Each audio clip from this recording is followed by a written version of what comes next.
નમસ્કાર દર્શક મિત્રો, જીટીવી ગુજરાતી ન્યૂઝમાં આપ સૌનું હાર્દિક સ્વાગત છે. હવે જોઈશું સમાચારો વિગતવાર. સુરત શહેરની કતારગામ પોલીસ ફરી એકવાર ઊંઘતી ઝડપાઈ ગઈ. કતારગામ પોલીસ મથકના કહેવાતા વહીવટદારના આશીર્વાદથી ધમધમતા વિદેશી દારૂના અડ્ડા પર પર્દાફાશ કરવામાં આવ્યો. સ્ટેટ મોનિટરિંગ સેલની ટીમે કતારગામ વિસ્તારમાં ચાલતા દારૂના અડ્ડા પર દરોડા પાડી 3 લાખની મત્તા સાથે આરોપીને પણ ઝડપ્યા છે. સ્ટેટ મોનિટરિંગ સેલની ટીમે બાતમીના આધારે કતારગામ પોલીસ મથક વિસ્તારમાં આવેલા અંબાજી ઝુંપડપટ્ટીના દરોડા પાડ્યા અને દારૂ વેચતા શત્રુઘ્ન ગોવિંદ નાયક, વિકાસ કૈલાશ આઈશ અને રાકેશ વિજયકુમાર દાસને ઝડપ્યા.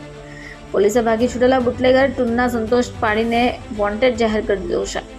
પોલીસે સ્થળ પર દારૂનો જથ્થો, રોકડા રૂપિયા, મોબાઈલ ફોન સહિત 1,37,000ની મત્તા કબજે કરી છે. પોલીસ મથકે ફરિયાદ નોંધાવતા વધુ તપાસ કતારગામ પોલીસ કરી રહી છે. ઉલ્લેખનીય છે કે અગાઉ પણ ગુજરાત રાજ્ય સ્ટેટ મોનિટરિંગ સેલે દરોડા પાડી પુષ્કળ માત્રામાં વિદેશી દારૂનો જથ્થો ઝડપ્યો હતો. ફરી એકવાર કતારગામ પોલીસ મથકના કહેવાતા વહીવટદારના આશીર્વાદથી ચાલતા અડ્ડા પર સ્ટેટ મોનિટરિંગ સેલે કાર્યવાહી કરી. તો શું નવા આવેલા કમિશનર શ્રી વહીવટદાર પર કોઈ કાર્યવાહી કરશે ખરા, કે પછી તેરી બી ચૂપ અને મેરી બી ચૂપ જેવો ઘાટ થશે?